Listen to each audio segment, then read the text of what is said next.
Estamos começando mais um podcast Catching Up. Eu sou o Mário. E eu sou o Davi. E hoje a gente vai falar do filme Nós. Que bonito.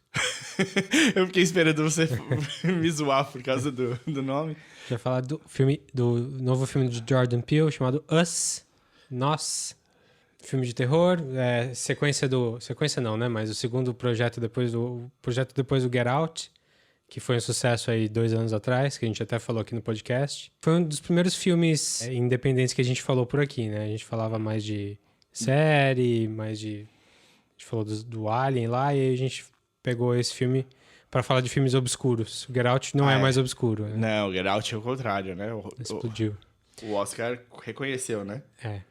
Mas só pra quem tá chegando agora, aqui no Catching Up a gente fala sobre filme, série, jogo, livro que a gente gosta bastante, e a gente pode discutir entre nós aqui e tentar um informar um pouquinho o outro. Por isso que é o Catching Up aqui. E antes da gente entrar no tema principal, a gente faz uma sessão de recomendações de coisas que a gente tem visto recentemente. Pode ser coisa nova, pode ser coisa velha. Então, se você quiser pular direto para a discussão do filme, dá uma olhadinha na descrição do episódio, aí onde você está vendo o podcast, que tem toda a minutagem. E você pode pular direto para lá. E também lá tem a indicação, além de tudo que a gente fala, tá anotado lá, também tem a indicação do tempo dos spoilers, que a gente vai começar a falar. Esse é um filme que é muito fácil de ser spoilerizado aí. Então a gente vai ter muito pouco para falar sem ser spoiler, né? Então a gente vai fazer uma sessão para spoiler, para quem não sabe se está interessado em ver. E aí a gente vai falar exatamente, vai ter a marcação, vai ter musiquinha e tudo. Aí você pode parar de ouvir, ou ver o filme e ouvir depois. Ou, sei lá, faz como você quiser, não sou seu pai nem sua mãe. Você que se vire. O que você tem visto aí de interessante? Cara, posso fazer um apanhadão geral? Vai lá. Um gordão assim, que aí já resolve tudo de uma vez. Essas 2 últimas semanas foram de documentários pra mim, basicamente. Olha só. Eu assisti o documentário o Free Solo, né? Que você recomendou por causa do Oscar. E eu não tinha visto, tava passando na National Geographic, o canal. Pois eu vi que tinha na TV mesmo, porque é um documentário do National Geographic. Maravilha. Então foi muito. Eu achei muito legal, muito bacana. Vale ver. Eu achei que o Oscar foi muito legal de indicar, porque. Lembra um pouquinho sobre o que é o filme? O filme é um escalador que faz algumas escaladas à mão livre, já, sem corda, sem nada. Maluco de pedra. Na pedra, basicamente. E ele vai tentar fazer uma escalada livre, sem corda, sem nada, de um mega rochedo gigante no Yellowstone, é isso? Não, no Yosemite. No Yosemite, eu sabia que... Eu lembro que era com Y e era um parque nos Estados Unidos. O El Capitan. El Capitan. E esse rochedo gigantesco, sei lá, tem quase 1 quilômetro pra cima de pedra, e ele vai na raça ali na mãozinha. E a preparação, as coisas que acontecem, como é que ele lida com isso, as empolgações dele, coisas do tipo, puxa, eu adoro quando meus músculos ficam enrijecidos do esforço que eu tô fazendo subindo. Hein? Maluco, se seu músculo ficou enrijecido, você tá subindo, você tá a 600 metros de altura, você tem de ter uma noinha, meio um defeito de fabricação aí. Um ponto-chave do filme é que a equipe que vai filmar o processo todo, que tá filmando o processo todo, é conhecida dele, e eles são amigos dele, alguns deles. Escaladores também. Escaladores, são todo mundo profissional. E a grande questão é que eles têm plena consciência de que o cara pode morrer a qualquer momento fazendo aquilo. Oh, yeah. E que eles vão documentar a morte do cara. E a tensão que dá pra você sentir num dia da subida é palpável, assim. Você vê gente não querendo olhar o monitor, porque cada vez que ele vai pra uma situação mais tensa... Sim, eu queria ter visto esse filme no IMAX, que ele foi feito pra IMAX em algumas cenas. Legal. Aí, nesse apanhadão continuando, eu assisti um dos 2 do Fire Festival. Qual? Do Hulu ou do Netflix? O próximo é o do Netflix. Fire Festival é aquele festival de milionários Na verdade, nessa sequência, nesse ano, por algum motivo, a gente teve alguns documentários ligados a falsários, né? A pessoa, 171, vamos dizer assim. E esse o Fire é um festival que era pra podres de rico, ia ser numa ilha, ia ter, festival de música com tendas de última geração, com um monte de coisa. E o cara foi levantando dinheiro pra isso. E o festival nem chegou a acontecer. Foi uma loucura, um absurdo. Então foi não é nem classe média sofre, é classe milionária sofre. Uma classe milionária A sofre. gente foi acompanhando isso. E com as ao pessoas vivo. envolvidas, né? Essa gente que, tipo, que não devia cair nesse tipo de coisa. E eu não lembro se qual que é qual. Tem um dos documentários, acho que é o do Hulu, em que eles entrevistam o cara, O cara, é isso. e o cara cobrou por isso. Sim. Então Cobrou, acho que $250 mil. Então, acho. se você vendo esse filme, você tá, de certa forma, dando dinheiro pro cara que fez essa lambança toda. O filme já tá pago. A gente já paga a assinatura do Hulu, sei lá. Já o do Netflix não tem isso, Não tem, mas quem fez é a produtora do evento. mas a produtora do evento tem dinheiro no meio. Ou seja, Ela produziu o documentário pro Netflix. Então é essa situação. Mas é bom? É legal, é bem legal. Eu tava nessa vibe de ver essa situação 7-1, porque o meu favorito, que eu tava mais empolgado pra ver, era o da Teranos lá. Da Out for Blood, é isso o nome? Que vai sair ainda, né? Do HBO. É. Teve também o documentário do Finding Neverland. Vixe, você viu. Não vi. Eu vi só. Cara, eu vi metade. Eu nem ia falar dele hoje, mas já que você puxou... Eu sabia que você tinha visto metade, então eu levantei pra você falar um pouquinho. Metade porque... Não é porque eu não aguentei tanto, é porque são 2 partes de 2 horas cada uma. Caralho.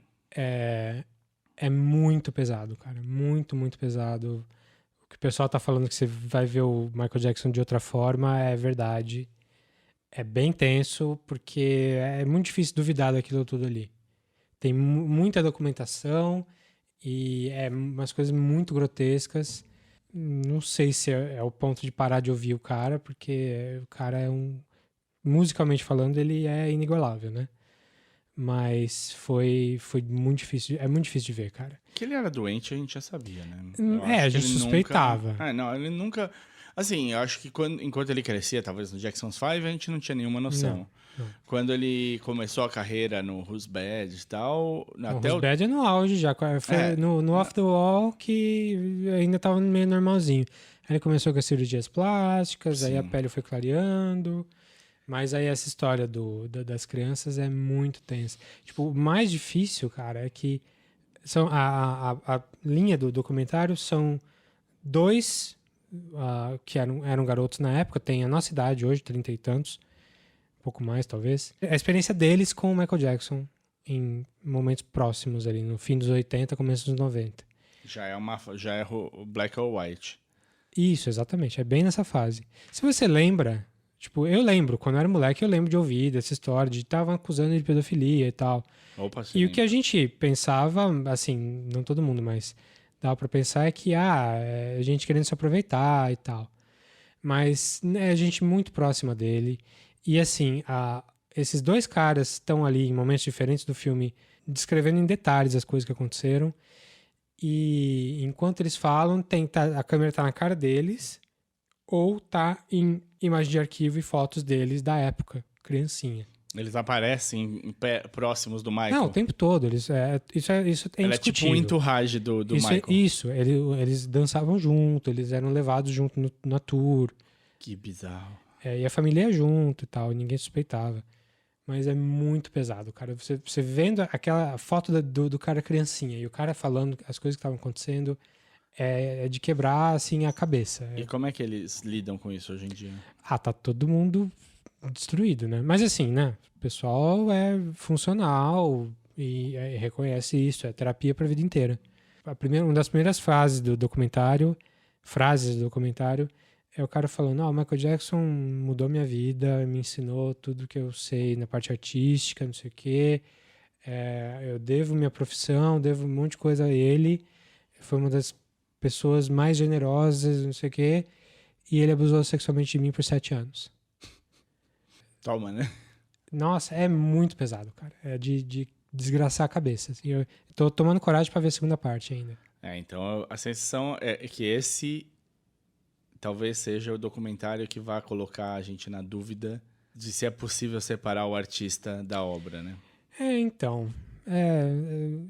Nem sei se dá pra gente entrar muito nesse assunto, porque é longo, né? É longo. Eu acho que tem alguns assuntos que a gente precisaria de um podcast só para eles, né? E talvez seja esteja chegando essa hora. Mas o que me dá a impressão, depois de ter visto só essa primeira parte, é que perto do Polanski ou até do Woody Allen, assim, considerando que todas as acusações são verdadeiras, o Michael Jackson é o pior. É bem pior. É muito tenso. Mas enfim, nem era isso que eu ia falar. Se todas as acusações forem verdadeiras. Sim. Mas então, para fechar a parte do documentário, só para fazer 2 extrinhas, saiu uma série documentário da Fórmula 1 no Netflix. É boa? Como é que chama? F1, sei lá o que. Eu nem parei. Você lê Fórmula 1 ali, para mim já tá bom. Eu cresci, né, acordando todas as manhãs de sábado e domingo para ver treino e corrida. Então... ok. Você é um brasileiro classe média? Que nasceu no começo dos anos 80? Isso. E queria ver o Senna na Lotus preta. Eu sou mongol de coisas de esporte, então eu sempre fui muito atrás disso tudo. Claro, deu uma decaída, principalmente com a Fórmula 1, porque a Fórmula 1 já não é aquela Fórmula 1 de antes. Bom, de qualquer jeito, pegando pelo que eu entendi, porque eu só vi os 3 primeiros, pegando a temporada do ano passado. Isso. E o foco primeiro é no Ricardo, que é um australiano, na corrida da Austrália. Então é muito legal. O segundo foco, eles pegam o Alonso e o Sainz, que são os 2 espanhóis. Então ele é legal, é facinho de ver, não tem... tá bem produzido, a qualidade de imagem é maravilhosa. É oficial? Não tenho certeza se é oficial. Não fui atrás de ver se a Fórmula 1 chancelou e tal, mas deve ser. E é sobre a temporada? É sobre os pilotos? É sobre os 2. Eles falam sobre coisas da temporada e focam muito nos pilotos, no jeito de se preparar, em quem em como enxerga o circo. É interessante. Para quem gosta, vale a pena. E o outro também é uma série de documentários chamado Losers, do Netflix também. E eu vi os 2 primeiros, é bem engraçado, porque eu sei que o segundo é sobre um time inglês que tava torcendo para não ser... Eles, colocaram um rebaixamento automático pela primeira vez no campeonato em 87, acho. Então, o último colocado ia ser rebaixado com certeza. E esse time tinha a sensação que se ele fosse o último colocado, o futebol na cidade ia acabar. Porque eles já estavam, no fim do fim.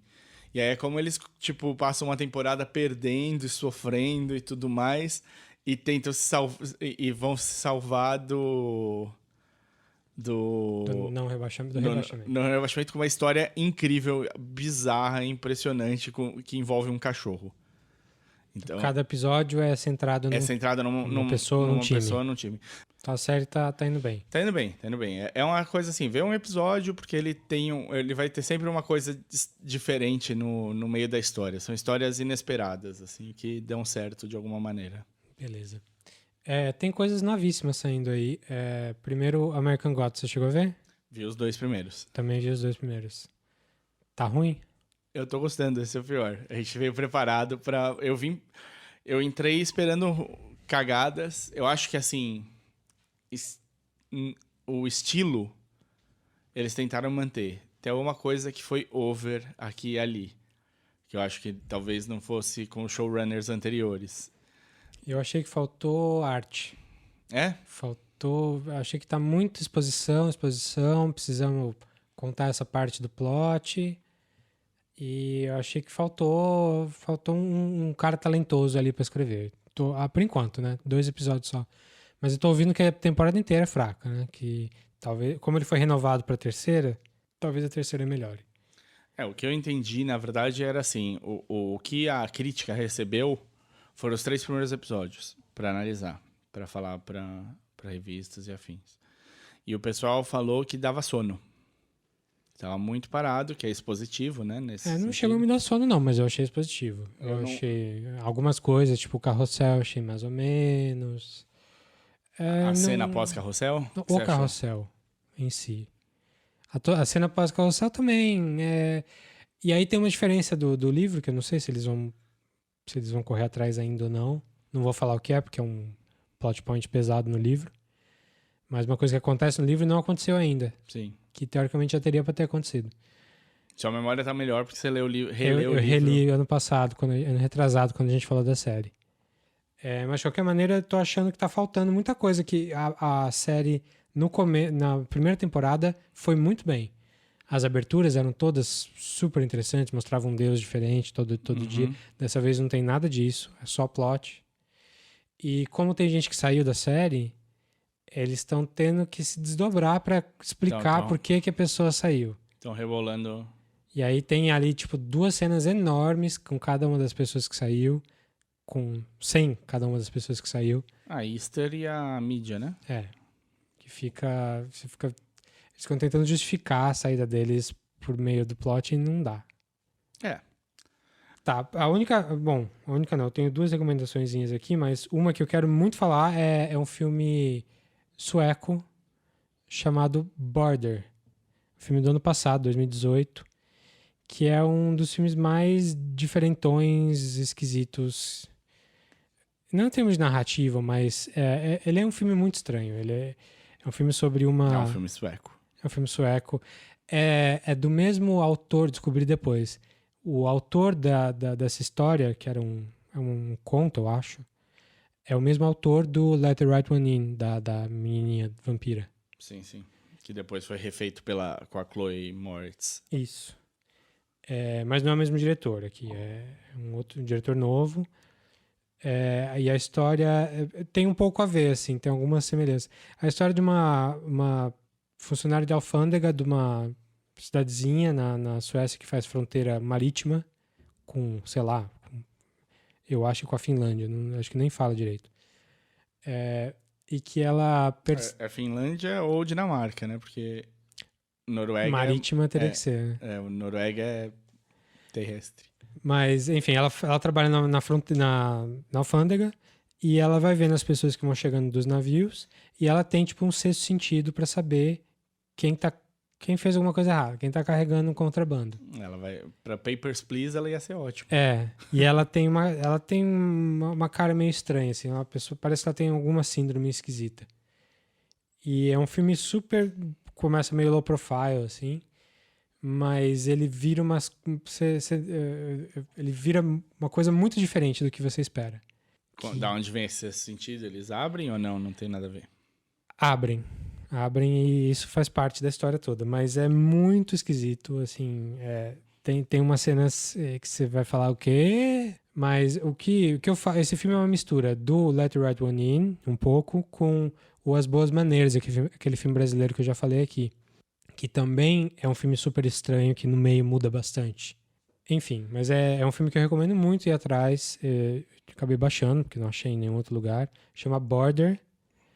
Em sueco é tipo Gräns, não sei nem... Deve ser isso mesmo. Mas se você gostou do Let the Right One In, se você gostou do As Boas Maneiras, vai, porque é um filme que vai te deixar com a pulga atrás da orelha. Assim, é bem, bem legal. Tem um pouco de Under the Skin também. Legal. A outra recomendaçãozinha é o filme do Oscar que faltava pra eu ver, que eu queria ver, que é o If Beale Street Could Talk, que saiu no cinema brasileiro finalmente e também saiu pra baixar. Que é um filme lindo, assim, é do diretor do Moonlight. Então tem toda aquela pegada mais poética, o cara... É um romance de um casal que o cara vai preso e ela tem que provar a inocência dele nos anos 70. E eles são negros, casal negro. Então é sobre racismo, é sobre injustiça social. E é um filme muito bonito mesmo. A trilha sonora é linda, tanto quanto Moonlight, assim. Mas não é Moonlight. Não chega nesse nível, não. A Regina King mereceu o Oscar dela, tá fácil ali. Muito filtrão de cor? Não, até que não. Não é tão abstrato quanto Moonlight. Moonlight é quase abstrato, né? Sim. Esse não, esse é mais uma historinha, começo, meio e fim. É baseado num livro famoso. O livro não é tão famoso, mas o autor é famoso, James Baldwin, o autor negro também. E é meio biográfico também, parece. Mas é um filme bem bonito, recomendo bastante, mereceu as indicações. Só não é Moonlight. Moonlight é especial. Muito bom. Eu assisti também o Alita Battle Angel. Ah, você foi ver? Fui assistir finalmente. É divertido, cara. É bem legal. No 3D tem pedaços que devem ficar bem interessantes. Não vi 3D. Tem muita coisa básica na história, mas tem muita...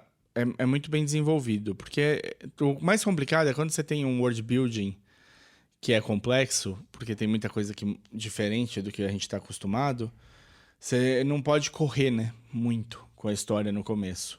A história tem que ser de um personagem que está se aclimatando nessa situação. Uhum. E a Alita é esse personagem, né? Ponto de vista do espectador. A Alita faz esse papel pra gente. Ela é uma menina, Robô. um ciborgue com cérebro humano. Justifica aquele olhão? Então, a atriz tem o olhão, né? Não, mas o do filme não é dela. Não. O filme. Ela é toda feita. Na verdade, a maioria das coisas são feitas digitalmente. Diferente do Avatar, em que tinha captura de movimento num cenário azul, verde, Sim. e eles construíam tudo em volta. Esse não. Esse filme eles gravaram em lugares mesmo, sets e locações, com captura de movimento ali. Então essa foi a grande inovação do filme. Sim, ela tem 2 câmeras ligadas na cara dela o tempo todo, a atriz. E ela tá com uma roupa preta de pontinhos o tempo todo também. Como tecnologia, dá pra ver os caras, esmerilharam ali. Justifica, de certa maneira. Precisava ser? Não precisava. Eu acho que eles foram muito pro desenho pro traço do anime mesmo. Do do que... mangá. Era mangá só? Eu achei que Só tinha... mangá, eu acho. Acho que não tem anime, não. É? Não tenho certeza, mas... Também não. Bom, mas tudo bem. Foram pro traço original. Eu não cheguei a ver nada disso. Eu conheço porque é famoso, né? O Alita Battle Angel é... Eu também não li, mas eu conheço de fama. Todo mundo já tinha comentado sobre. Então, quando começou... E é uma história que demorou muito tempo pra ser feita em Hollywood. O James Cameron tá com esse projeto há, 20 anos. Assim, né? Só saiu agora. Eu acho que ele tava esperando o ponto certo tecnológico. Agora, eu achei E não que... é dirigido por ele. Não é. Ele é produzido só. Pelo Robert Rodrigues. Que é bom. E é interessante. É uma dupla inesperada, né? Interessante. Parece que a ideia do Rodrigues era... Ele foi convidado para fazer um filme estilo James Cameron e topou.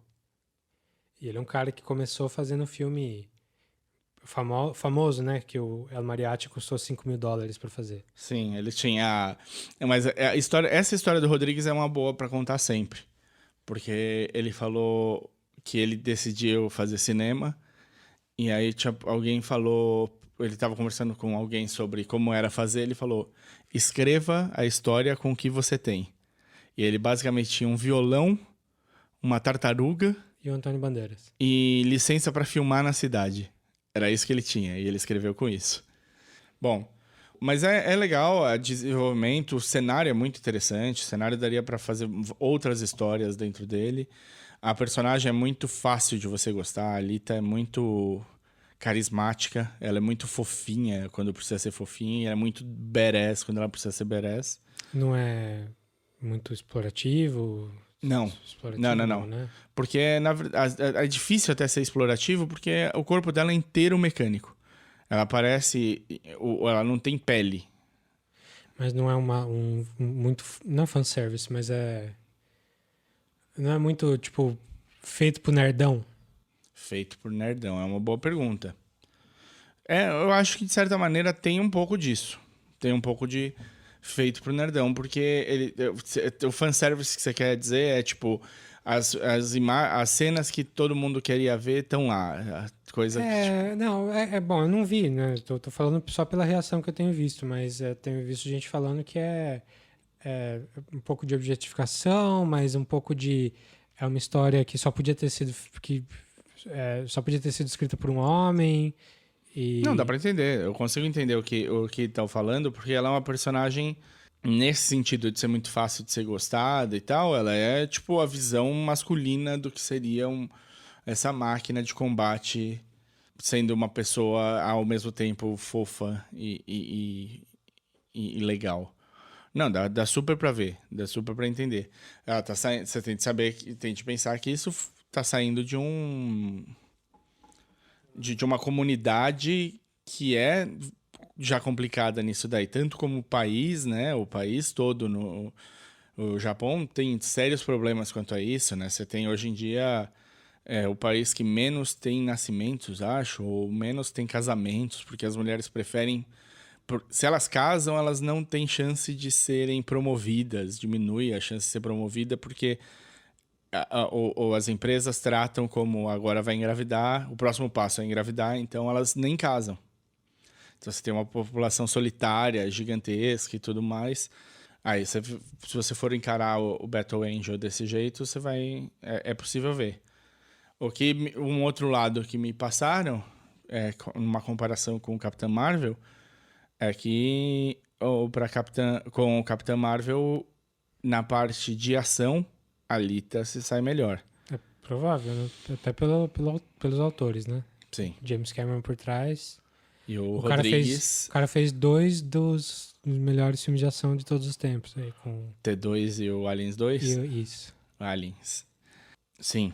Tem algumas viradas interessantes, tá? De roteiro. Tem algumas situações que você olha e fala assim, cara, essa cena está muito empolgante, mas se fosse real, jamais ela ou a pessoa, porque não é só com ela que acontece, a pessoa jamais conseguiria fazer o que ela quer. E aí a pessoa não consegue fazer o que ela quer, porque realmente não daria pra fazer. Então essas cenas são interessantes no negócio. Mas realmente, tipo, no Capitão Marvel, que a gente assistiu e vai comentar sobre isso num momento mais propício, as cenas de ação às vezes são um pouco complicadas de entender em algumas. Eu não sei se você teve essa sensação, mas eu lembro de horas de não ter sacado de onde veio aquele soco que a câmera me lembrou Transformers uma hora ou outra. Assim. Não me incomodou não, pra falar a verdade. Eu gostei do Capitão Marvel no geral. Não, eu gostei muito também. E eu não tava esperando as cenas de luta para que elas fossem super bem coreografadas e tal. O filme não era isso pra mim. Mas pra quem foi ver por causa disso, assista o Alita, porque o Alita as cenas são bem pensadas pra isso. Legal. E tem um esporte bem divertido no Alita também, lá, o rollerblade. Eles inventam mais um esporte, né? Opa. Não sei se eu sou muito a favor de inventar esporte pra filme, não. Ah, não, mas esse só dá pra ciborgue, robô e afins, então acho que vai demorar um tempo. Não vai ter ninguém jogando no Central Park. Isso daí, não é que nem quadribol.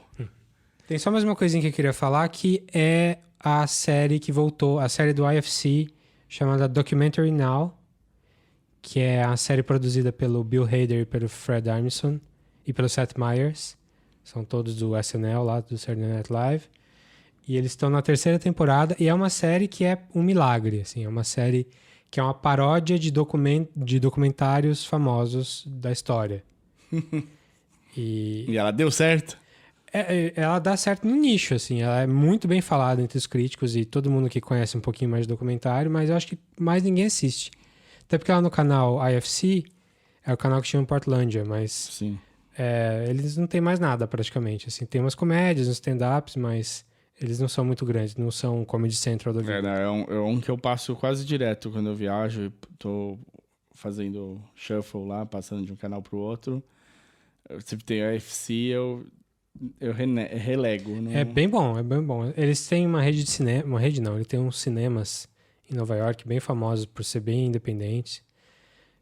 Mas, enfim, essa série... Se você tem um pouquinho de conhecimento de documentário, você vai rolar de rir. Se você não tem, talvez você ache estranho, mas é bom também. Tem alguma coisa de verdade ou é tudo piada? Não, é tudo piada com documentários. Tá.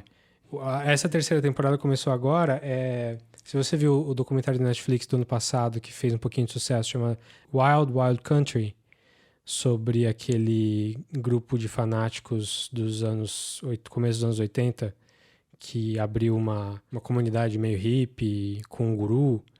O primeiro episódio dessa 3ª temporada de agora é isso. Também tem o guru, é uma história muito parecida. Eles pegam o detalhe das coisas e exploram muito bem. Então, parece que você está vendo um documentário sério. Ele é apresentado pela Helen Mirren, de verdade, é ela mesma. Que legal. Ela é bem divertida, né? Então... E ela faz super sério. I'm Helen Mirren, and it's my pleasure to host the 50th season of Documentary Now, an American television institution spanning decades. Make some noise, you jagoffs! Each week, experience extraordinary storytelling as a new, intimate portrait is captured with passion and perspective. You got floor all of my lima beans! Join me for the brand new season of Documentary Now. Ela apresenta como se fosse um documentário super sério.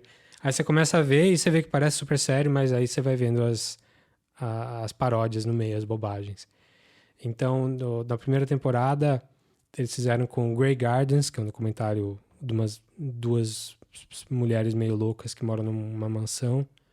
E quem faz é o Bill Hader e o Fred Armisen. E essa terceira temporada agora tá bem interessante. Eu não vi todos ainda. Tem acho que 5 ou 6 já no ar. E eu vi 3.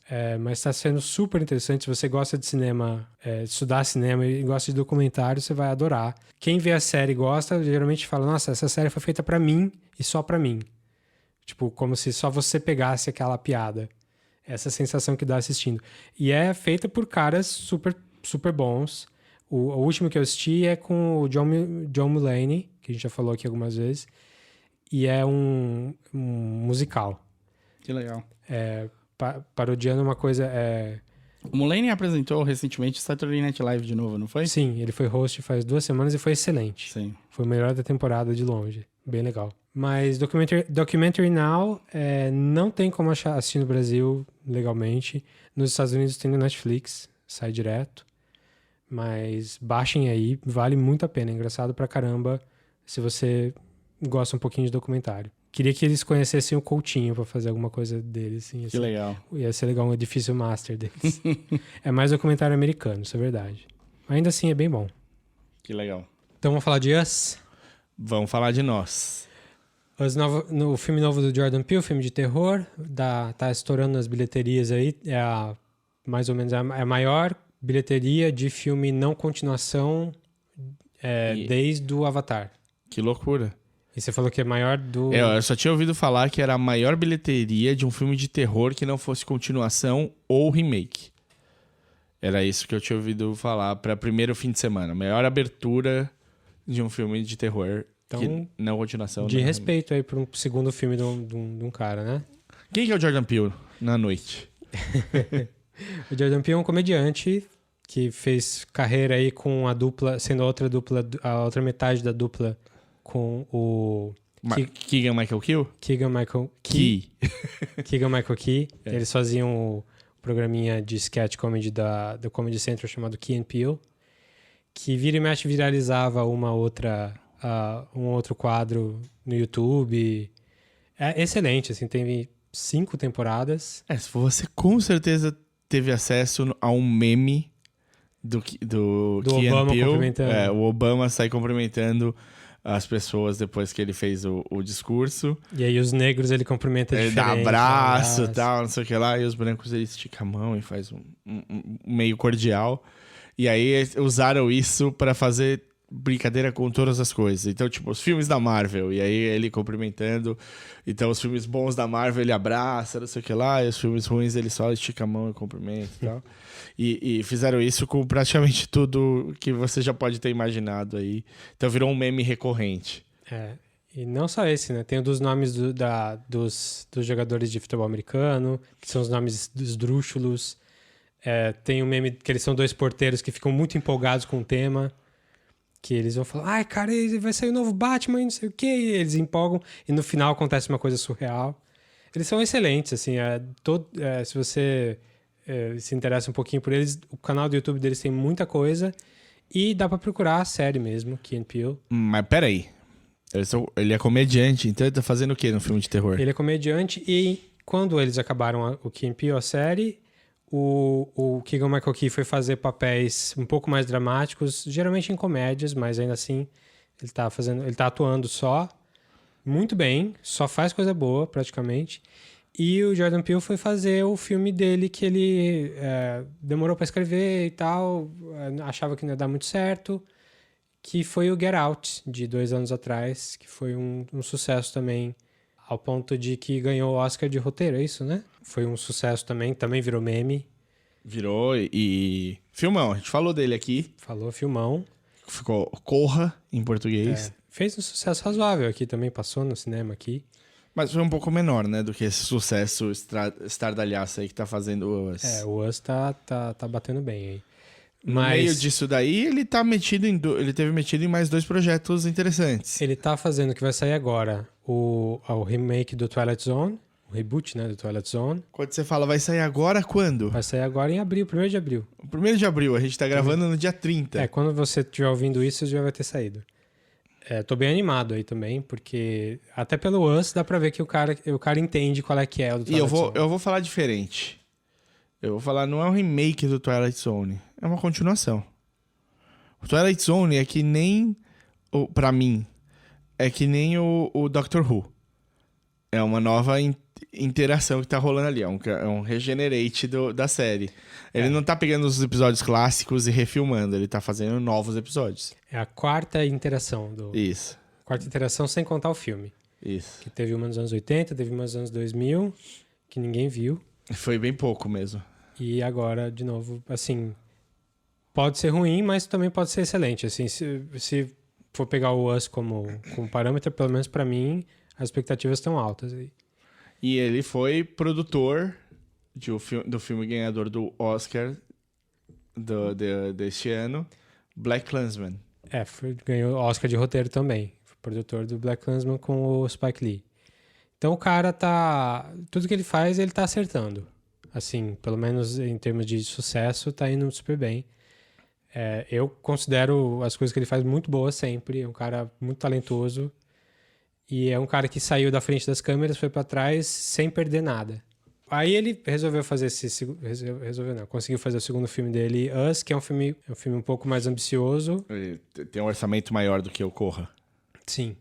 E você achou mais ambicioso? eu achei mais ambicioso, não quer dizer que é melhor, mas eu achei o escopo dele é maior, né? O Get Out, o escopo dele é ali na fazendinha ali e pouca coisa acontece fora dali. Esse filme já parece que tenta englobar mais coisa, tem mais efeito especial, quando precisa, efeito visual. Agora, se é melhor, a gente vai discutir aqui. Acho que há controvérsias aí. Vamos introduzir, então, como é que é o filme? Agora a gente já sabe que é o Jordan Peele. O que é o Nós? Sem spoilers. Sem matar a gente do coração aqui. Só vende pro cara ir pro cinema.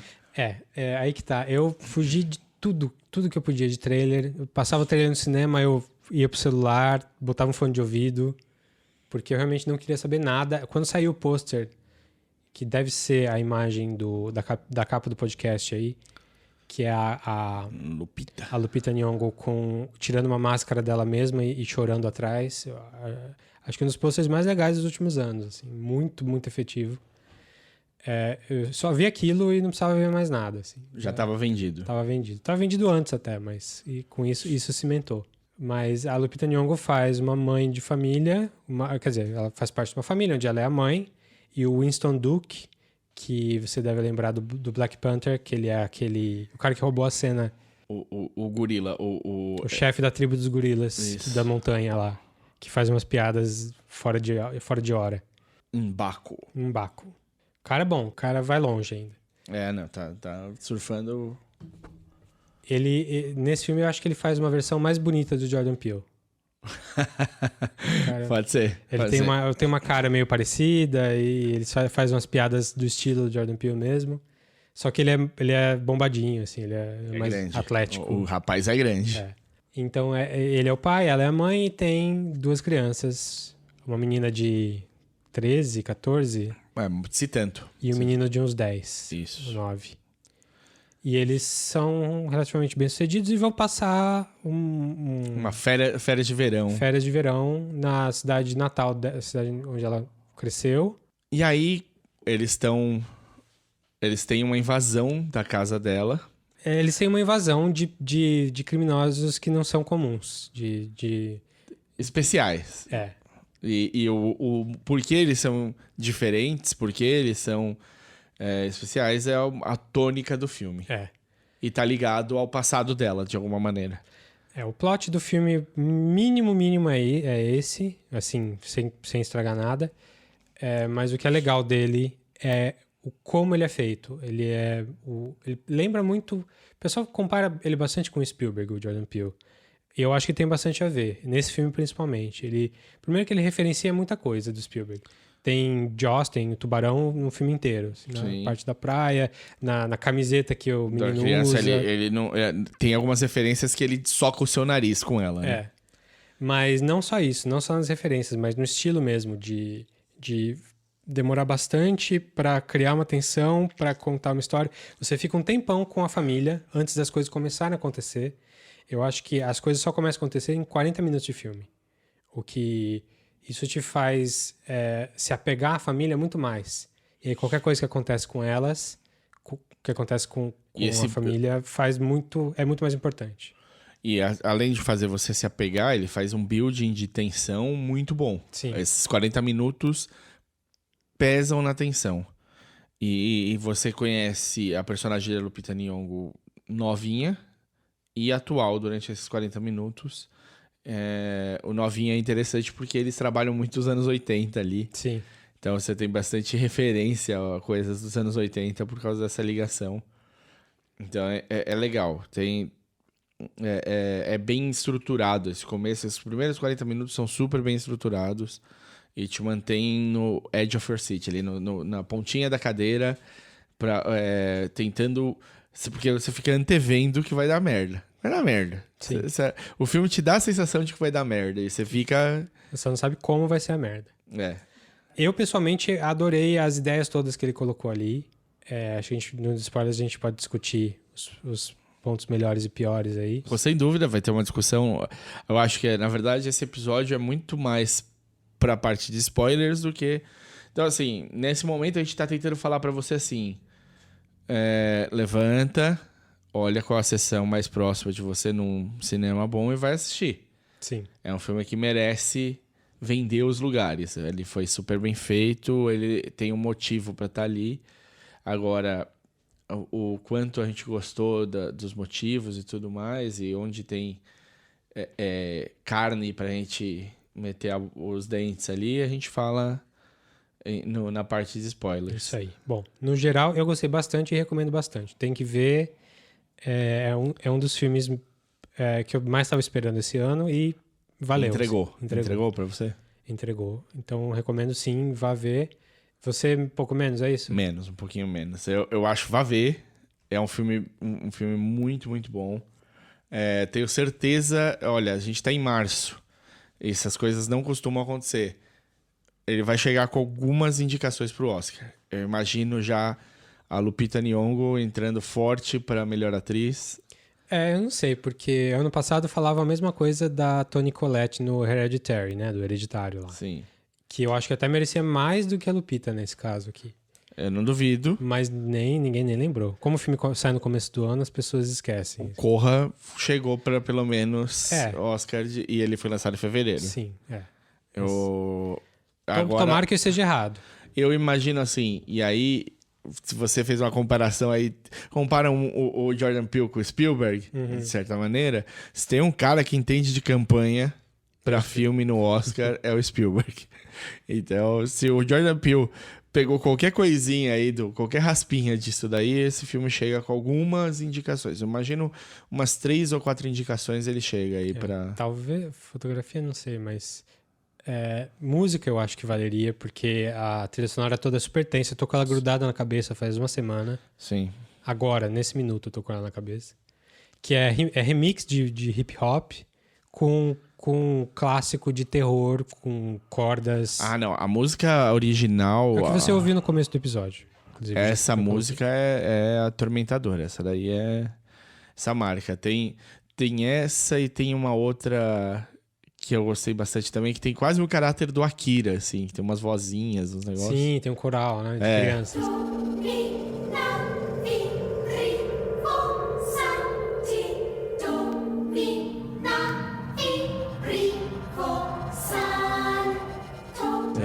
Essa daí, essas duas eu achei muito forte. De arrepiar, né? Eu gosto quando entra NWA, eu acho do caralho. Entra Cypress Hill, tem Beach Boys. Tem bastante música legal pra ouvir. Vão ver, recomendamos bastante. Vamos discutir porque tem bastante coisa pra falar aqui em spoilers. Então, Us tá no cinema mais próximo aí. Corra. Corra pra ver. Corra pra ver nós. Get out of the house e vai ver Us.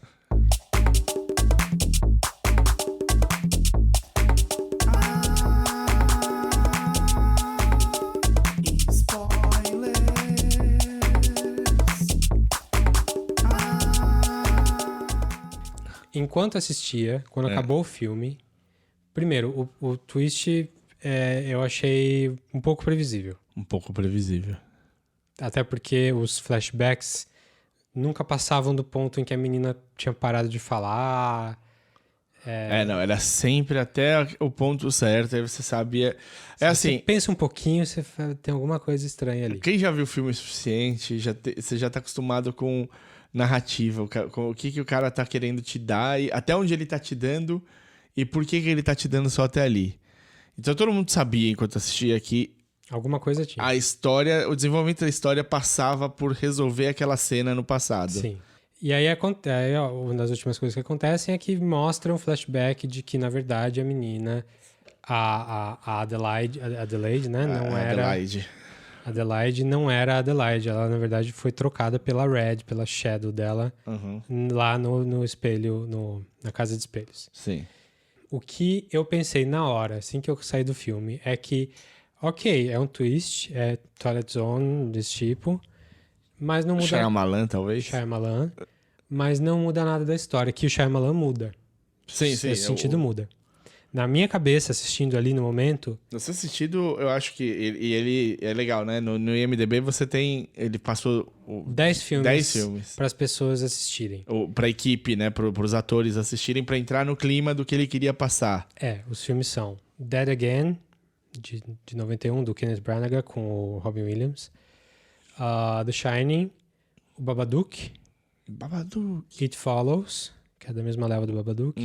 Aquele filme coreano das irmãs A Tale of Two Sisters, eu acho que ficou em inglês. Em português ficou Medo. Os Pássaros. Como é que ficou Funny Games em português mesmo? Acho que Funny Games. Não, jogos, não sei. Também não lembro. Funny Games do Haneke. Martyrs, aquele filme francês que eu não assisti ainda. Deixa Ela Entrar, o original sueco e o Sexto Sentido. O Sexto Sentido. Então tem um pouco a ver com o Sexto Sentido? Tem. Mas, enfim, o que eu dizia é, quando eu saí do cinema, a minha impressão era, tá, beleza, existe esse twist aí, é interessante, mas não muda nada do filme. Pra mim não mudava nada do filme, porque você não vai passar a torcer pra outra a partir dali. Porque a menina que tá ali, que a Lupita Nyong'o tá fazendo, mãe das crianças, casada com um cara, humana, é ela, mesmo que ela tenha sido trocada quando criança. Sim. Não. Realmente, tipo... o twist explica. É só isso. O negócio todo os Shadows são todos... E ela fala... E ela é especial, ela cria o plano, ela dança, ela tem essa coisa. E o twist explica por quê. Sim. Só que aí eu comecei a ver outras interpretações e tal. E aí a dúvida chegou no impasse pra mim. Opa. Que beleza, porque quando eu vi o filme, pra mim, ela tava percebendo naquele momento, a memória tava chegando pra ela. De que ela tinha tinha se trocado com a outra. Quando ela percebe isso, ela olha pro filho e o filho meio que dá uma reconhecida nisso. Aí a gente pode até falar por quê. Mas tem várias interpretações do filme em que dizem que ela sempre soube. Que ela nunca eu acho esqueceu. que ela sempre soube. Você acha que ela sempre soube? Aquela é a resolução do plano dela. O plano dela deu certo por causa disso. Porque no final, ela não sabia o que ia acontecer. Mas ela tinha a impressão... A sensação que dá assim, ela fala, não, tinha uma menina assim assaiado e ela tá vindo pra trás de mim. Por que ela fala que ela tá vindo pra trás de mim? Porque ela sabe Ela não falava isso, ela não sabia que vinha. Ela tem a sensação que a menina tá vindo atrás de mim. Ela fala olhando pra janela antes da família aparecer no driveway. Sim. Pô, a gente precisa ir embora, com um certo desespero. E você compra aquele desespero porque você acha que ela é a Adelaide.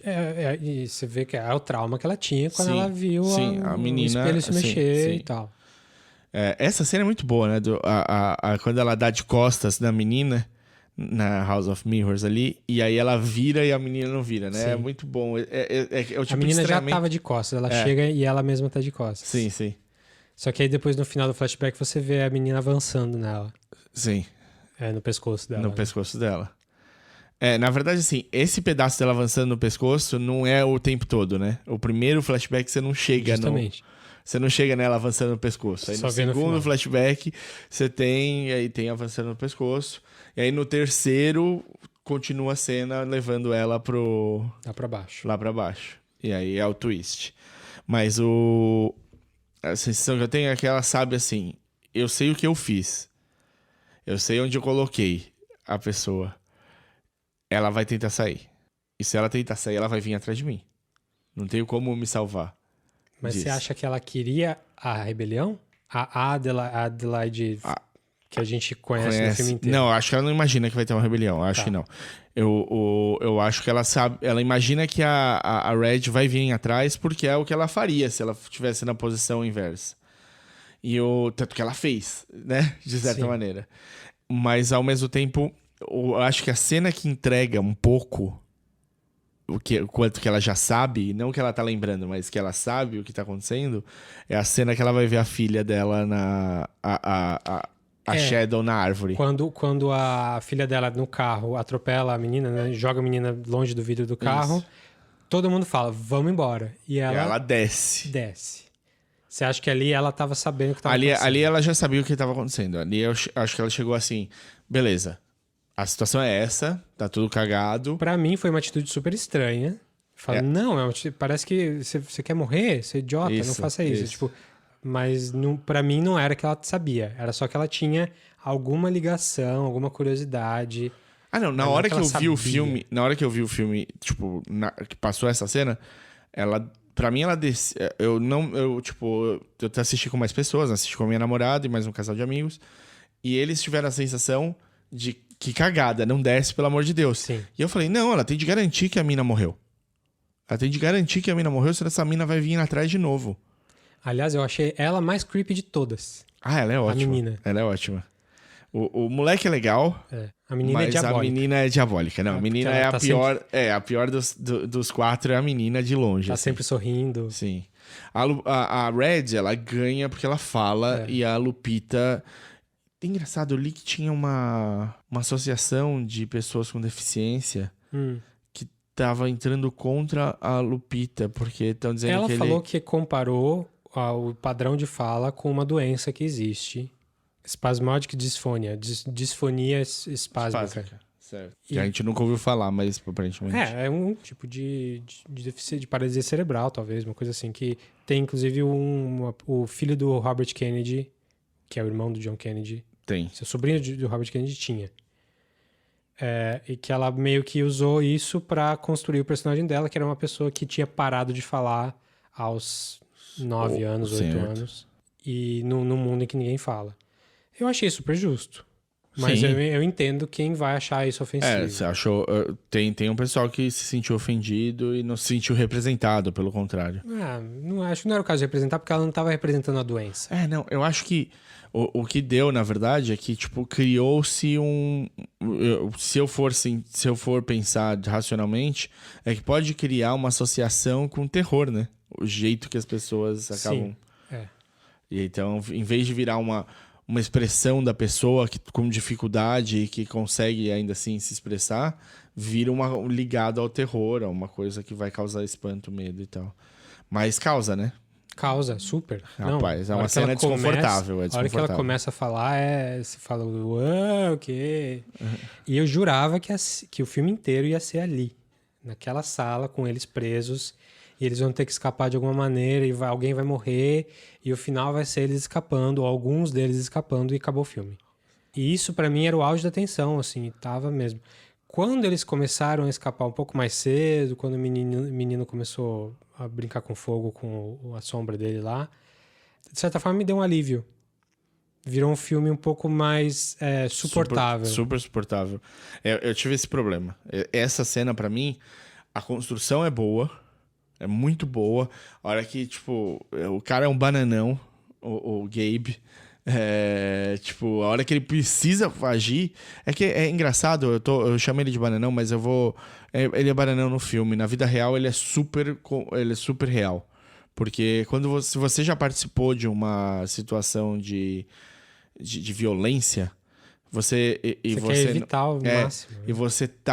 E você não tem isso como uma base sua, você não tá numa gangue de motoqueiros que estão pondo fogo nas coisas, você não tá... Então, se você é uma pessoa que tá no dia a dia normal e tal, a violência é uma coisa extrema, sim, e você nunca acha que vai chegar nesse ponto. Tanto que a maioria das brigas é o empurra, né? As pessoas se empurram, qual é que é, não sei o que lá, tal. Na hora de partir pra porrada mesmo, não parte, no geral. Sempre tem... As empurradas é meio que esperando a turma do deixa disso entrar no meio, né? Sim. E aí você... Então, é assim, ele foi um bananão num filme, mas na vida real, ele ia pestanejar mesmo. Ele ia pensar 2 vezes antes de bater com um taco de beisebol em alguém. Eu não sei se ele ia perder o taco de beisebol tão idiota, de uma maneira tão idiota, mas tudo bem. Você precisa entrar no mundo da violência pra você ser violento. E no final ele realmente matou 2. Ele matou dele e a outra, e a do amigo dele. Tipo, quando eles fizeram a soma ali, ele tava na frente. Eu matei 2, vocês estão perdendo aí, caralho. Sim. Mas aí tem a entrada e eles ficam frente a frente no sofá. Aquela hora eu não fiquei com medo. Eu fiquei puto. Porque eu jamais seria colocado desse jeito numa situação. Você ia partir pra... Puta, cara, eu já tinha ido. Porque, assim, quando você vê, tem uma tesoura, e um taco de beisebol. Você sabe que dá pra se virar. Não é o fim. Você não viu as outras tesouras, que todos tinham tesoura. Exato. Depois você descobre isso. Mas você olha e fala, eu não... Na minha vida real, pra mim, é aquele tipo de tensão que ia me forçar a agir. Não ia me acuar. Ia me forçar a agir. Tá. E aí, aquela hora, eu fiquei puto porque eu senti todos eles impotentes. Eles todos aceitaram o que era pedido. O quê? Eu vou... Como você mesmo disse, eu acho que isso é uma coisa... É possível, não, é possível. Mas mesmo se eu tivesse na situação e eu olhasse, eu já tive. Eu fui assaltado uma vez com 2 amigos meus. E nenhum dos 2 brigou na vida. Eu olhei pra situação, os caras chegaram na gente sem nada. Eu olhei pra situação e eu fiquei calculando, porque só eu já tinha participado de uma briga de rua e tal. Eu cresci na praia, né? Caiçara é uma raça difícil. Você também entrou numa sala de espelhos na praia uma vez? Uma vez.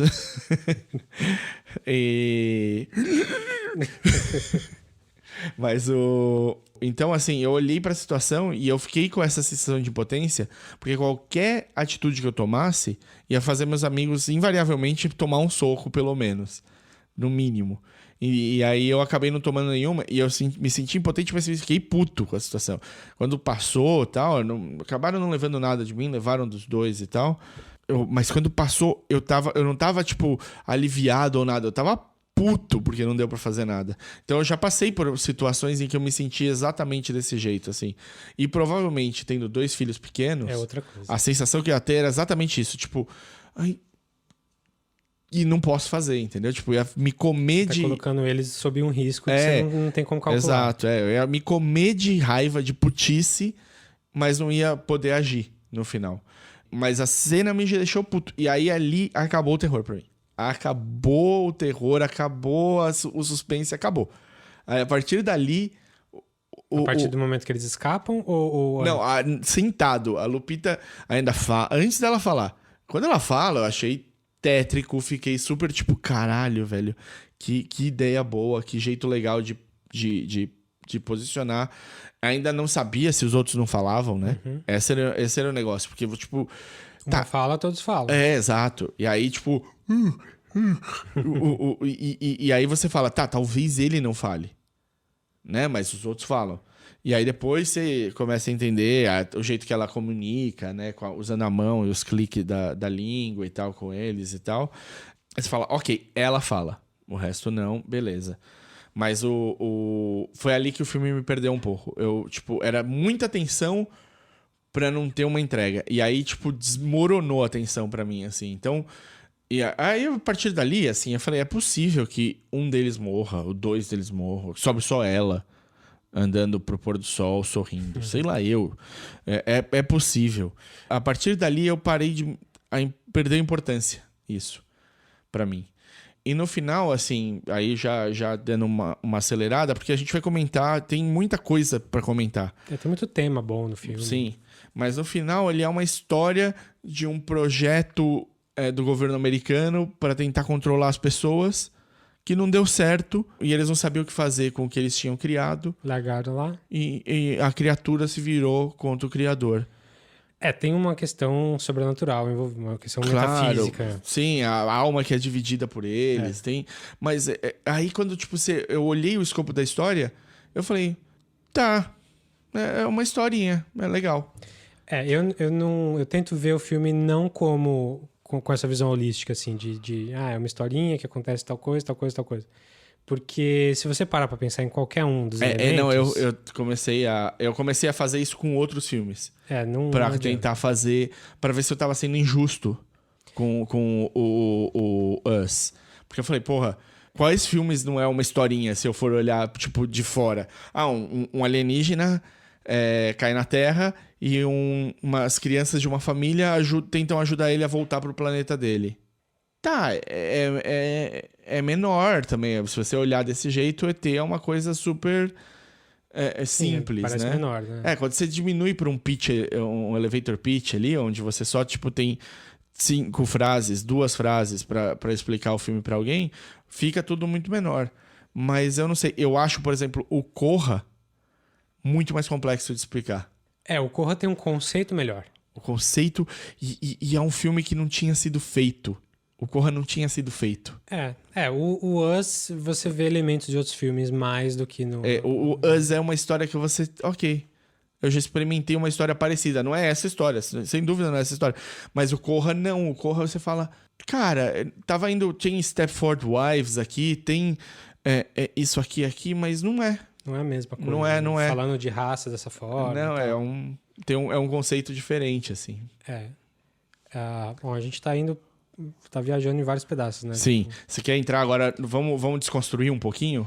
A gente o tava que tem de disso abordagem? porque tava falando da tensão, né? Sim. Então, pra você, a tensão quebrou ali antes de resolver a situação na casa. Antes de resolver. Pra mim, ela não quebrou a tensão. Ela deu uma aliviada, porque ela tava muito alta quando eles resolveram a questão da casa, quando eles saíram. E fala, ufa, agora eles escaparam. Entraram no barco, beleza. Um deles tá morto, o pai tá morto lá, o Shadow morto. E beleza, agora vamos ver onde que o filme vai. E aí eles vão pra casa da Elizabeth Moss e do outro cara lá. Então, esse pedaço, eu achei que ele abriu a possibilidade pra uma zoeira com o próprio filme, que não é boa. Você não gostou? Eu gostei. Não, eu adorei. Eu adoro essa cena. Eu adoro a família da Elizabeth Moss. Eu acho o cara escrotinho do jeito certo. As gêmeas escrotas de você querer dar na orelha das duas. Sim. A Elizabeth Moss também, tipo... Você vem com um monte de papel que você gosta dela, de filmes e não sei o que lá. E aí chega lá e você fala, não, velho. It's vodka time. Não essa mulher, sabe? Não esse personagem pra ela, mas Mas o que abriu um precedente pra mim nessa cena é que, tipo... A família Shadow branca é muito boa no que faz. Eles entram e matam todo mundo. Eles são eficazes, né? E aí, tipo, a família negra não fez isso. Porque a Red tinha... lógico. Aí a gente chega no ponto que a Red é tinha diferente. Que fazer um monólogo de vilão. Lógico. Pra contar a história. Não, a Red é diferente. Tudo só existe por causa da Red. Sim. Senão, nem a família Shadow branca teria saído lá de baixo. E aí, aquilo que você falou, se você começar a destrinchar, você começa a ver buraco. Tipo, beleza, ela organizou uma rebelião, mas ela organizou uma rebelião nacional. Como que ela organizou no país inteiro? Sim, sim. Sendo... Não, é legal porque, assim, ele tenta te convencer, ele abre o filme te chavecando. Com o textinho dos túneis. Dos túneis. Ele fala assim... Olha, tem muito túnel pela América inteira. É uma loucura. A gente sabe só o que 50% deles servem. Então, olha que legal. Eu acho que não precisava do texto. Também acho que não. Eu acho que o texto piora um pouco, porque te faz pensar. Sim, te deixa preparado. Se não tivesse o texto, você ia ficar pensando, puxa, mas como é que eles conseguiram fazer no país inteiro? Com o texto você fala, eu acho que não dá pra fazer no país inteiro. Pode ser. É o mistério versus você tentar encaixar a explicação que o filme te dá. Agora você acabou de falar, eu acho esse o problema do filme. Ele explica demais. Ele não precisava explicar tanto o underground. Não explicou. É assim... Porque se você fica no ar, se fica na dúvida... Tem coisas que quando você fica na dúvida, você sofre muito mais e abre tão mais o debate. E é um filme que ele empresta de tantos lugares que ele poderia deixar e você ia ficar debatendo. Não, mas olha, se ele fez referência a esse filme e tivessem aberto o final, se você não soubesse exatamente como é que eles tinham se preparado e tudo mais... Se ele fez referência a esse filme, pode ser que eles tenham feito isso que aconteceu lá. Entendeu? Tipo, ia deixar você elucubrando muito mais. Ele te dá numa bandejinha, assim. Assim, não muito também. Ele explica algumas coisinhas. Uma das chaves de explicação do filme que eu lembro é quando tá explicando lá o underground e que eles fazem tudo que as pessoas de verdade fazem, só que meio ajambrado quando eles estão na montanha-russa. E no underground tem uma galera fingindo estar na montanha-russa, chacoalhando, assim. É meio patético, mas ele te dá uma informação. Sim. E beleza, daí você extrapola pra todo o resto. Sim. É ridículo? É. Mas beleza, eu acho que é o suficiente pra você... Aí, ele, sem querer com essa cena, ele criou um problema. O Shadow copia o que a pessoa tá fazendo em cima. A Adelaide é a Shadow. Por que ela não tá copiando o que a Red tá fazendo embaixo? Mas a Red tá copiando ela. Eu sei, não. Você tá... Aí, bom, é porque elas se assimilaram, né? Uma assimilou o underground, outra se assimilou... o mundo de cima, sim. Mas ao mesmo tempo você cria essa dúvida. Você fala, puta... E aí parece um deslize do roteiro sem precisar ser, né? Eu acho que nesse caso, eu acho que não é. Mas eu acho que dá pra você... Realmente, dá pra você destrinchar e ver problemas... Mas, de novo, eu acho que o filme não é pra isso. Não. Dá pra você ao mesmo tempo aprofundar os temas e tal, sem precisar disso. Quando eu fazia cinema, logo das primeiras tarefas que eu tive de fazer, sei lá, do primeiro trabalho que eu tive de fazer, mais sério, eu tive de analisar imageticamente ali, pegar todos as ligações e os motivos pra usar tais imagens, tal, do 2001. E é pesado, né? Nossa. 2001 é... Meu filme preferido. Vou ficar 3 anos falando dele aqui. Então, você pegar o Iluminado, você tem até um documentário pra analisar a quantidade de coisas que ele põe em cena. Então, e várias coisas parecem sem motivo. E quando você vai ver, tem mais, né? Então, tipo, sempre trabalhando a ideia do Kubrick ser um cara super minucioso e perfeccionista... ele verte o tapete numa cena, um erro de continuismo. Bom, você vai falar desse documentário aí... Não, eu acho que o documentário extrapola em vários momentos, ele é muito pertinente para os anos que a gente tem vivido hoje em dia, né? Porque ele é... Teoria da conspiração. Ele é super da teoria da conspiração. Agora Só para quem quer saber, o documentário chama... Room 237. Isso. Quarto 237. Tinha no Netflix até há pouco tempo. Tinha. O Us... Algumas coisas ele faz de maneira... sem te dar muito. Sem ficar apontando pra... Olha, eu tô pondo esse negócio aqui. Reparem como isso aqui tava em outro filme. Em algumas coisas ele faz isso. Mas em várias outras ele aponta pra referência que ele tá colocando. Tipo o Jaws? Jaws. A luva do Fred Krueger, eu acho... que ficou muito na cara, assim, on the face, assim, tipo, tá o tempo todo ali te chamando a atenção. Eu acho que tem algumas coisas que ele vai um pouco além, né, do negócio. Ele faz a referência ser mais referência. Claro, o Jeremiah 11:11, tipo... Foda-se, ele queria... Quando você vai pôr uma passagem bíblica, você põe. Você escolhe o que você quiser. Exato. E aí tem o 11:11 que é o espelho, né? Ele se aproveitou. Incrível que exista essa passagem na Bíblia. Algum 11:11 vai ter uma coisa parecida. É verdade. Você tem um ponto aí. É um filme que fala de duplicidade o tempo todo, né? Sim. A gente não falou isso, mas é que tá tão na cara que, tipo, até não precisava falar, mas é só, tipo, o 1111 é a duplicidade, as tesouras, duplicidade, eles, duplicidade, é o tempo todo o duo, né? Sim, é o medo de si mesmo. É um filme, você estava falando de temas de coisas mais temáticas. O filme é junguiano, assim, direto. Ele trabalha com vários arquétipos, várias ideias de medo, e o medo do outro ser você é um medo padrão, assim, o medo que todo mundo tem. Inclusive, é uma das coisas que o Jordan Peele falou como inspiração para o filme, é que esse é um medo recorrente.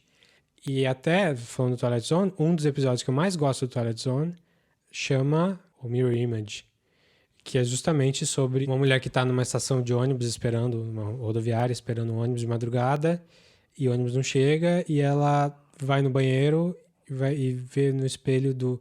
Quando ela vai no banheiro, ela olha pra fora e ela vê ela mesma sentada, no lugar que ela estava sentada. Eita, porra. E a história evolui a partir daí. É um dos episódios que eu mais gosto da primeira temporada. Quando a gente for falar do Twilight Zone, que vai ser logo, a gente vai falar dele. Então, o Twilight Zone, Jordan Peele fazendo também, tem tudo a ver aí. Mas, então o medo de você um pouquinho diferente é aquele medo que todo mundo tem, o medo primal mesmo, que é comum. E o Jordan Peele usou aqui como metáfora para outras coisas, além desse medo primal, também como metáfora para... Tem gente que diz que é o capitalismo, tem gente que diz que é os Estados Unidos como sociedade, que é você explorar algo que é igual a você sem perceber, receber os benefícios dessas coisas boas que a sociedade te dá, enquanto você explora alguém que é igual a você, mas está sofrendo, como os coelhinhos ali ou como as pessoas do underground. Tanto que quando a família pergunta para os Shadow People na casa quem são vocês, a Red responde We're Americans. Né? Sim. Eles representam... Essa é a crítica social foda. Crítica social foda. Mas é bom, é uma boa crítica, realmente é uma crítica social boa, porque ela desdobra em outras coisas, não é uma metáfora simples, não é uma comparação, isso é imigração. Não, você pode tentar encaixar ela em várias coisas e funciona. Então, o filme tem uma profundidade nesse sentido, de temática. Eu acho que menos do que o Get Out. O Get Out é mais sofisticado nisso.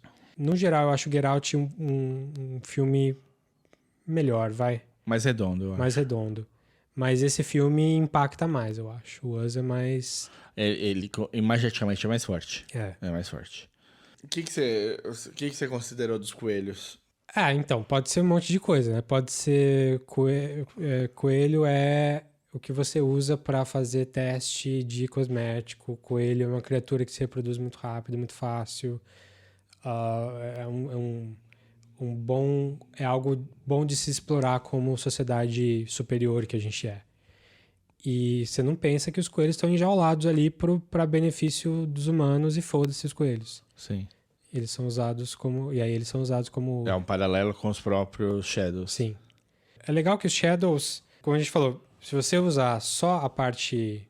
explicação mais simples, do tipo... Eles são um experimento dos anos, sei lá, 50 talvez, que deu errado e foram abandonados. Não explica nada, porque como é que eles casam com pessoas iguais, têm filhos que são iguais. Você precisa do componente místico, metafísico. Sim. Ali, da alma tá dividida entre os dois tipos. Exato. Senão, se você, por exemplo,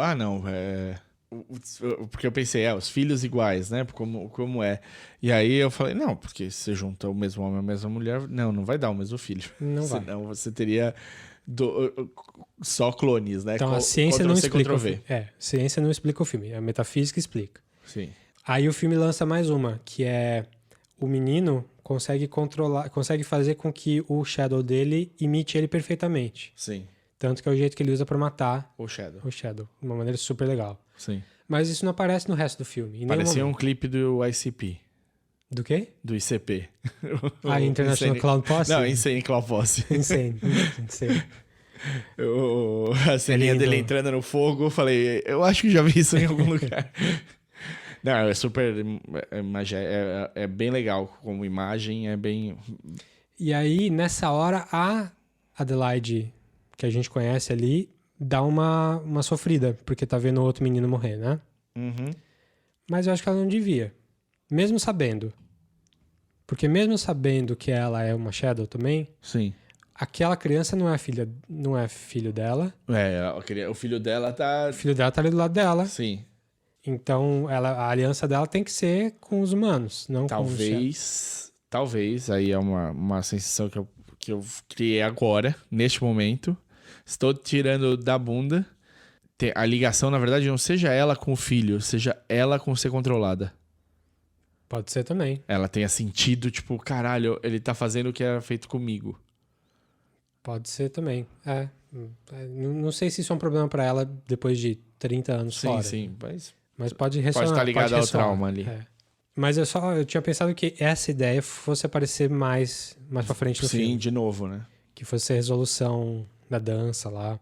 Inclusive, a dança não é uma coisa que me incomodou. Por que a Red dança? Porque se elas fazem tudo parecido, mesmo que ela dance um pouco diferente, pra mim é normal que ela dançasse no underground também. Não precisaria ter sido trocada pra ter esse esquema da dança. Sim, é verdade, exato. Ela iria dançar com certeza. É que eu acho que, na verdade, assim, além dela dançar, eu acho que outras pessoas ali dançam. Mas não daquele jeito. Não certinho. Não balé. Não... Mas pode... Porra, em todos os Estados Unidos, se você tem shadow de todo mundo... Caralho, tem shadow de bailarina. Os caras dançam muito melhor. Não é a dança que fez a Red ser quem é a troca. Sim. A Red é capaz de criar o que ela criou, a regimentar todo mundo pra fazer essa ação. O We Are One lá, como é que é? Hands Across America. Hands Across America. Ela conseguiu porque ela era uma pessoa de cima e não uma pessoa de baixo. É isso que é o especial dela. Um dos toques interessantes também é que esse Hands Across America que teve mesmo. Nunca não atravessou lugar nenhum. Não, fizeram. Mas nada. Eles não se encontraram, né? Não é que não era pra fazer uma corrente humana, era que todo mundo nos Estados Unidos inteiro que quisesse participar ia pra tal lugar da cidade e dava as mãos por 15 minutos. E aí isso era o Hands Across America, não era uma linha contínua. Eles conseguiram, aparentemente eles conseguiram tipo 15 milhões de dólares. Não, eles conseguiram dinheiro, só que o custo do processo todo comeu metade do dinheiro. Não. O que eu li foi assim, eles queriam juntar 100 milhões, eles conseguiram 15 e custou 15. Era alguma coisa que eu li assim. E era pra beneficiar os sem teto. Isso. Basicamente, a pobreza e tal. E aí você já vê uma ligação também, que Claro. Os Shadows também são esses proscritos que a gente tenta ajudar, mas não... Tenta ajudar não, né? Mas é como os proscritos que a gente tenta ajudar e não consegue. Porque não tenta direito. Mas então você acha, com certeza, que ela já sabia desde o começo? Que ela não tinha esquecido que ela foi... Acho que não, acho que ela não esqueceu. Porque eu entendo a Red ter o trauma. Ela foi trocada. Ela teve a mão no pescoço, ela foi arrastada, ela foi presa numa cama e ela teve ela desaprendeu a falar porque ela nunca mais usou. Ela foi trocada. A Adelaide trocou. Sim, como é que ela esqueceu uma coisa? Não foi um trauma pra ela. Não, zero trauma. Então... Ela sabe o tempo todo. Qual era o problema que ela tinha? Ela não sabia falar. Ela teve de aprender. Eles levam ela no psicólogo e o caralho, não sei o que lá e tal. Porque ela não falava e eles tinham de dar outras saídas e ela começa a dançar por causa disso. Porque ela tem de aprender tudo o que tá acontecendo. Mas em nenhum momento ela esqueceu. Tanto que tem a cena no carro em que ela sorri. Quando tá indo... Eles estão saindo, acho, do lugar lá. E tem a cena dela dançando balé. Na parte de baixo lá da casa, no negócio, em que ela também dá um sorriso super maquiavélico. A hora que o menino percebe que ela... A hora que o menino suspeita é quando ela tá matando a Red. Assim, acho que a primeira suspeitinha é quando ela tá matando a gêmea que tinha sobrado viva dos brancos. Sim. Que ela mata de uma maneira muito agressiva. E o menino entra bem na hora. Sim. Mas até aí, beleza. Porra, o moleque tinha acabado de matar a Elizabeth Moss com Com a decoração, com a pedra. Inclusive, essa cena é muito boa, porque eu na hora falei assim, amadurecimento relâmpago, né? Tipo, você é obrigado a amadurecer. O externo te força a andar uma casa no amadurecimento. Sim. Ali. E aí, tipo, a menina pega o taco de beisebol, de golfe, e ele pega A pedra. o enfeite lá com... E aí eu falei, mano, é tipo, agora eles entraram na segunda fase ali. E a mina, meu, Rambo, né? Ela entra no total... A família é B10 total, né? Eles são todos... então ela dá nas duas gêmeas, eu imagino que ela dá nas duas gêmeas o quanto ela queria dar na vida real. Sim. E ela não podia, e agora eu posso, com licença. E o menino salva, né? No fim ali, na cena da cama, ele dá na cabeça com gosto. Sim. Aí ele então vê... ele tinha acabado de ser super violento. Então não Sim. é um...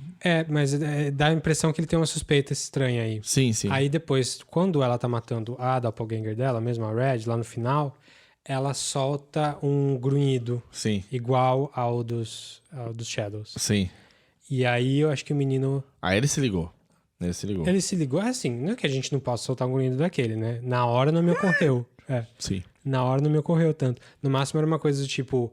olha só como nós somos iguais a eles. Nós também somos agressivos, não sei o quê. Sim. Eu acho que dava pra entender o filme por isso. Mas aí quando você mostra que ela era tal... Sim. O menino pega aquele sorrisinho no carro ali. Sim. Um pouquinho mais...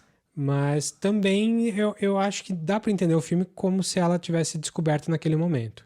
Acho que é uma leitura... foi a leitura que eu tive no primeiro momento. Eu ainda não sei se eu fico com ela. Tá. Eu não sei se eu acho o filme melhor... Com ela descobrindo ali. Com ela descobrindo ali ou com ela já sabendo. Porque, de qualquer maneira, ela já é...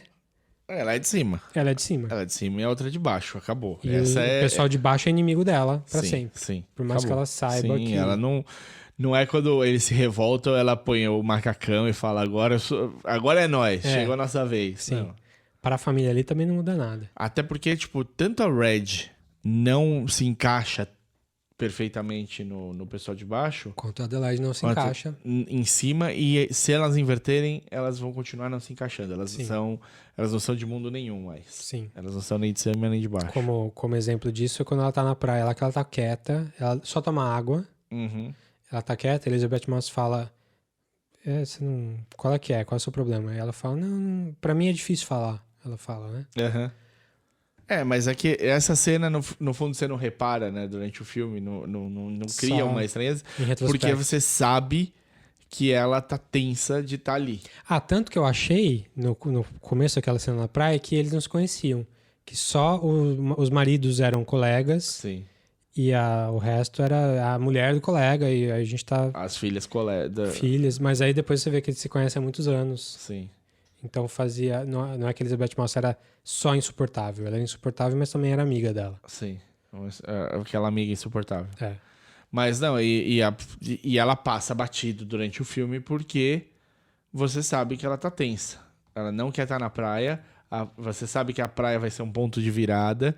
A praia foi um ponto de virada. Você fala, vai acontecer de novo. É isso aqui que vai ativar o cagada toda. No final das contas, engraçadamente... Não é engraçado. A gente, tipo, não ficou explícito no filme, mas eu acho que, agora pensando, talvez seja isso. A Red tava montando esse plano lá embaixo. Sim. Tava preparando todo mundo, conseguindo um macacãozinho vermelho pra todo mundo. Pra todo mundo. Luvinha, tesourinha, tava todo mundo ali se preparando. Inclusive, a tesoura eles não tinham, porque ela teve de abrir a barriga dela no dedo pra tirar mágica. Pra tirar o outro filho lá. Ela tava ali preparando, se preparar pra uma guerra não é fácil. E aí culminou que ela saiu eles saíram da toca exatamente quando eles foram passar as férias de verão lá. Foi coincidência do filme, não tem... Então.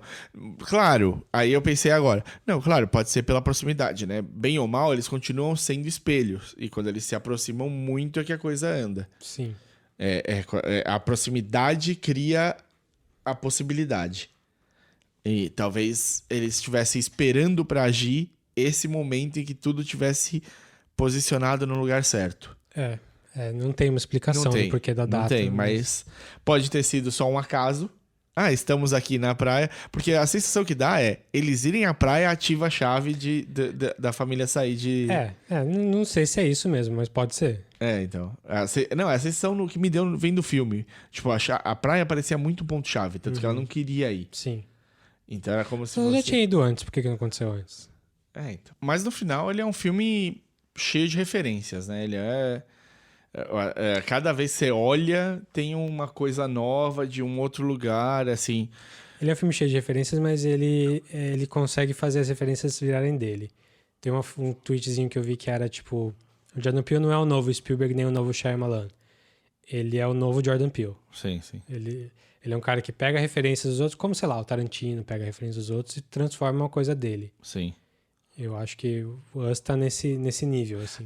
Eu entendi esse tweet, eu acho que eu vi, você deu retweet nisso, alguma coisa. E como eu entendi para de tentar fazer o novo, entendeu? Deixa o cara ser ele mesmo, ele tem uma linguagem dele, ele tem uma história que ele quer contar.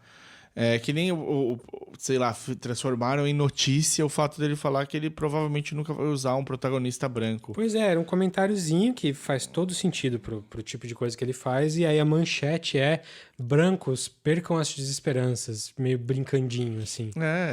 Isso só aumenta a tensão e... super inútil. E eu adoraria ver um filme que ele fizesse com um protagonista branco, subvertendo tudo que ele já fez. Porra, ia ser genial. Então, assim, não... É muita pressão, é muito, tipo, querer ler o futuro na borra de café ali. Deixa o cara fazer o trabalho dele, ele tem todo um leque de possibilidades. É o segundo filme dele. Ele tá montando um estilo pessoal do que ele quer contar. A gente falou, o Corra é uma coisa que não existia, de certa maneira, porque até foi chamado, né? Ele tá abrindo uma aba nova, terror social, né? Eu não sei como é que eles falaram.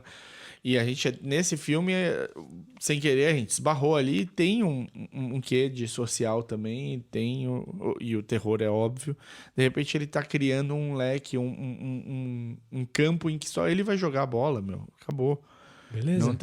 Não tem por que a gente ficar fazendo esse tipo de analogia e tudo mais, deixa o cara.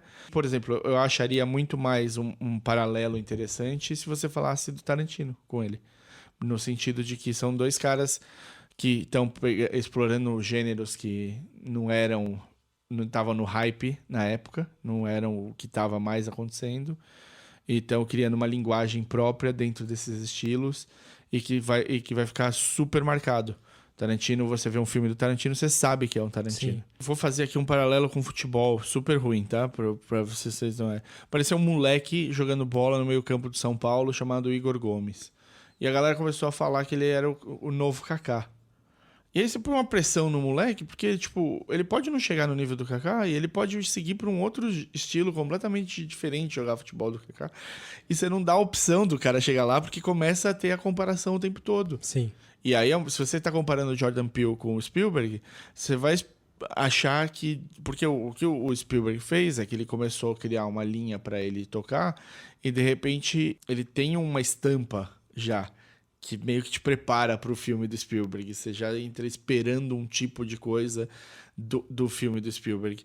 E você vai acabar esperando que o Jordan Peele faça o mesmo tipo de coisa. Ele não é. E até... Não precisa. E os tempos são outros, né? Eu acho que a gente tem um espaço para o cineasta hoje em dia ser mais criativo, menos amarrado, né? Não precisar estampar tudo com o estilo dele o tempo todo, porque você produz com menos dinheiro, né? Coisas interessantes hoje em dia. Sim. Aí eu falei, a gente teria realmente alguma coisa que não ia bater bem nesse daqui. Eu vi a cena em que tem uma troca para você perder a atenção, para mim desmontou um pouco o filme.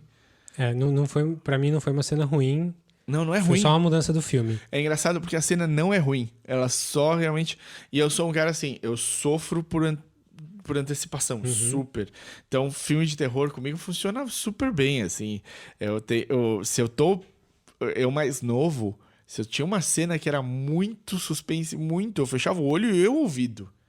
Não posso... A música me fode completamente. Então, e esse filme não me deu nem, tipo, a coceira depois dessa cena. Até aquela cena... Até esse momento eu tava ali me coçando mesmo, tipo, falando, eita porra, esse filme vai fazer a coisa virar. E ali... E ele desmonta, né? Ele desmonta várias vezes a tensão com cena de comédia no meio. Eu acho bom. Eu acho que faz o filme ficar mais acessível, mais palatável, assim.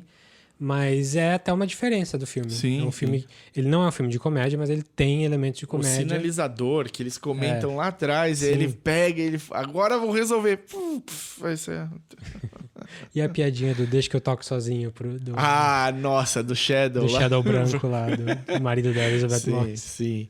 E o Fuck the Police também, um dos grandes usos de Fuck the Police. Nossa, foi muito, muito bom. Esse é nível Get Out. Essa sequência da casa dos brancos é muito legal. Porque as músicas entram na hora certa. Ele começa com Beach Boys, que faz sentido com onde eles estão, com Good as Vibrations, famílias e tal, com a família, a música e não sei o que lá. E aí, tipo, a hora que destoa é Fuck the Police e aí entra Cypress Hill depois, é muito legal, assim, é uma sequência bem... Que aí é a música que usa quando eles estão na cena de baixo com a Adelaide matando... É a sequência Cypress. NWA inclusive, tipo, ele mudou o jeito que eu tava no cinema. A hora que entra, eu fui ter polícia, eu comecei a curtir ali, bater cabeça. E isso eu ia comentar. Tem uma coisa interessante no filme, que eu não sei se aconteceu na sua sessão, e se aconteceu aí eu vou fomentar, vai formalizar melhor a minha teoria, que é essa coisa de aumentar a tensão e trazer a comédia junto, que fez um burburinho constante em várias cenas do filme. As pessoas falando? O cinema, a sala ficou viva. Não era aquela sala que tá, tipo, acompanhando o paciente em inglês ali. Era o pessoal, tipo, o tempo todo comentando com o cara do lado e tal, tipo... Isso é uma linha tênue aí da participação da audiência ser super legal pro filme, informar muito o filme ou atrapalhar. E eu acho que eu vi algumas pessoas falando em alguns momentos que me irritou um pouquinho. Mas não era de participação, era de tentar explicar o filme pro outro, sabe? Entendi. Mas se aconteceu na sua sessão, ótimo, porque... Foi um burburinho legal, foi divertido. Deu pra sentir que tava todo mundo meio que comido ali com o filme. E aí, tipo, vinha a cena que quebrava com comédia. E aí a galera, tipo, quebrava eles também. Isso foi interessante, assim. Isso Netflix não faz. Não faz. Essa parte da experiência. Mas pra mim, essa parte da experiência cinematográfica é muito pequena, assim. Ela é legal, ela é válida. É válido quando acontece legal, né? É ruim. Acontecer do jeito ruim é mais fácil. A criança tem um surto, começar a chorar e o pai ter de levar ela embora. Ou um cara que começa a zoar o filme pra fazer os amigos rirem e tal. É muito mais comum do que a sala tá viva e experimentando o filme junto ali. Inclusive, não levem seus filhos pra ver esse filme, por favor. Ou levem, né? Se o filme tiver uma piromania, assim, pode ser legal. Pode dar umas ideias pra ele. Bom, é isso aí então. Acho que deu pra conversar bem do filme. Sim. Você tá esperando uma continuação? Cara, ele termina em aberto, de certa maneira, porque, tipo, estamos conversados e nada resolvido, né? Tipo, resolveu ali uma ponta, mas a cena final é justamente para causar esse absurdo, né, da situação toda. Não espero uma continuação. Eu espero também que não. Assim, se ele tiver uma ideia muito boa e quiser fazer, beleza. Agora, que não seja porque tá fazendo muito sucesso. Cara, se ele tiver uma ideia muito boa, eu vou querer ver. Por um motivo só. A gente acabou de comentar que é tudo por causa da Red. A Red é especial. Ela morreu. Pois é. Então, tipo, ele tem de ter uma ideia muito boa. Sim. E talvez a ideia que ele tenha piore o primeiro filme. Isso acontece com frequência. Então... Matrix. A gente faz um especial. Quantos anos faz do Matrix? 98, pro ano passado. A gente devia ter feito. Não, 99. 99, 30 anos. Especial 20 Matrix. 20 anos. 40 anos? 20 anos, especial Matrix 20 anos. É uma pra fazer. Até porque eu nunca vi Revolutions. Você nunca viu o 3? Não. Eu só vi o 2. Eu odiei tanto o 2 que eu desisti do 3. Eu vou te convencer que o 2 não é tão ruim assim. O 3 é o 3 é pior. Nossa senhora.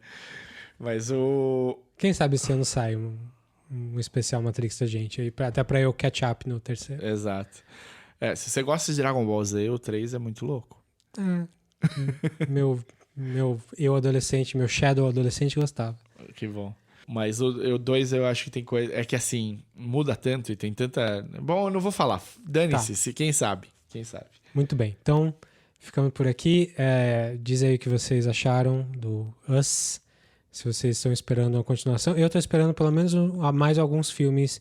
Se for rolar uma continuação, eu espero que rolem alguns filmes antes. O Jordan Peele Dá um trabalhe tempo, mais, lapide mais essa pegada cinematográfica dele aí.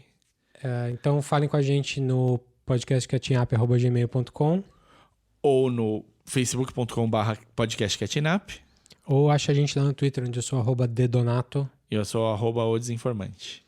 Então é isso aí, até a próxima. Valeu!